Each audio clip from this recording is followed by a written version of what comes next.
Today we're going to look at the concept of value per subscriber.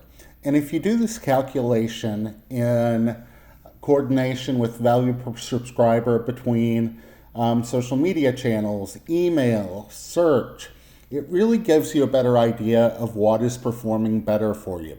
And then if you continue to look at your key performance indicators in aggregate, particularly ROI, it gives you much more insight into your success. Now let's look at some definitions. A subscriber is simply a consumer that opts in for communications from a company.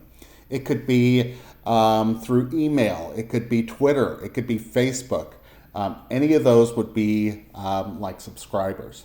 So we will also have an idea of the number of unsubscribes. For Facebook, that would be the number of people that liked our page and then later came back and unliked it.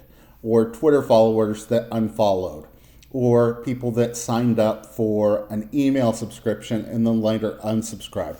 That particular example can be particularly high in some cases where, say, a marketer does a contest. One of the reasons why marketers really frown upon running contests is it ends up having a high unsubscribe rate, and those that you acquired from that short-term tactical approach really often don't provide much in the way of a return. Now, the retained subscribers would be those that you kept. So if you subscribed 100% and 20% unsubscribed, then 1 minus 20% is 80%. Cost per subscription is how much it costs to acquire a single subscriber, follower, and fan. You know that will value by channel. Now, I'm going to show you the calculation. And you'll see that it has a numerator and a denominator. So there's a division. The upper portion, the numerator, would be the total value. So when I ask you what the total value of subscriptions would be, it would be the top portion of the calculation. And then if I ask you for the value per subscriber, it's the total value divided by the number of subscribers. So I think it helps to walk step by step through the formula.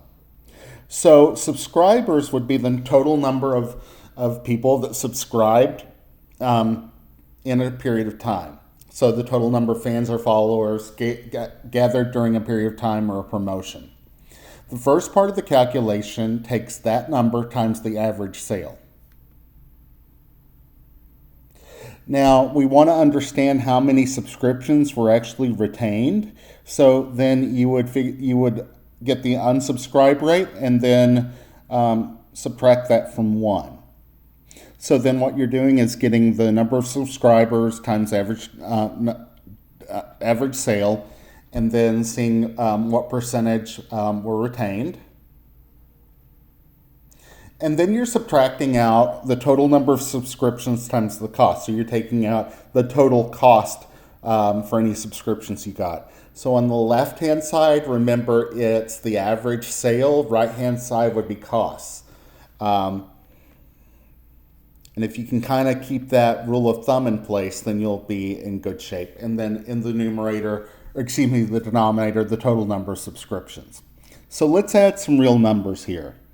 You have a total of 1,000 subscriptions during this period of time. 20% unsubscribed. The flip side would be that you retained 80%. Cost per acquisition is $2, which is really good, and your average sale is $50. Let's start doing some substitution.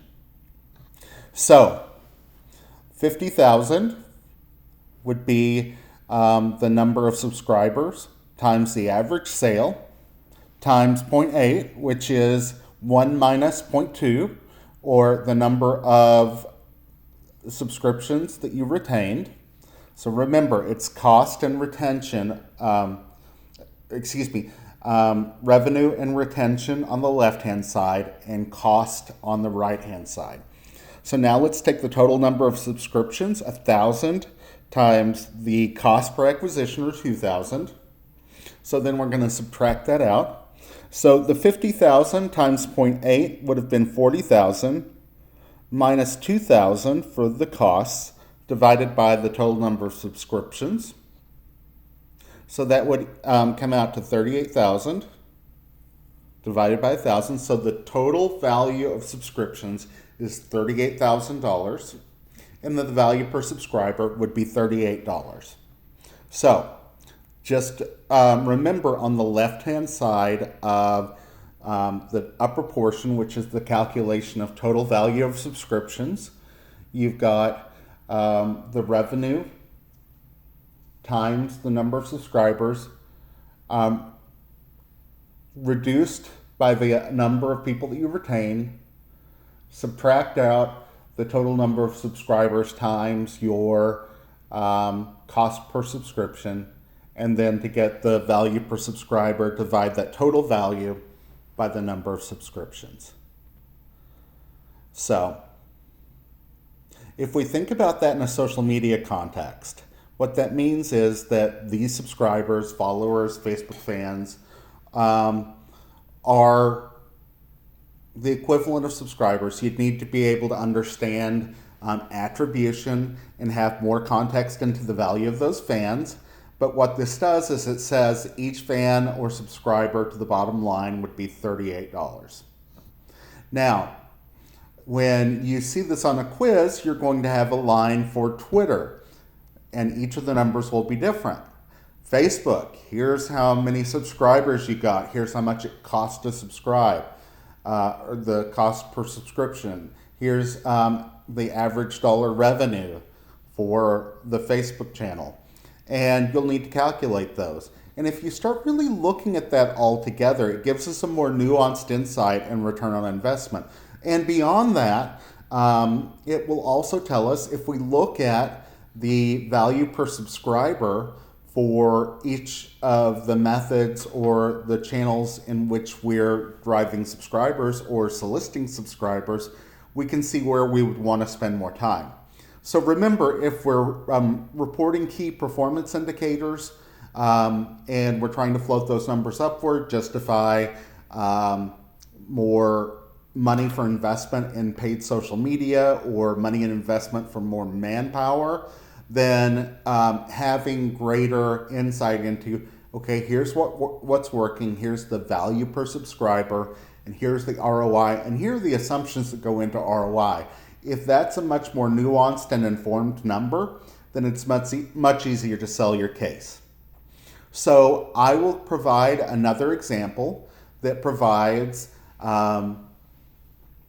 subscriptions, costs, and revenues by channel for you to do some practice calculations and then make a decision on what the most effective channel is. But this is a really powerful, simple calculation. It does require some memorization, but after that, you're just golden to have greater insight on what's effective.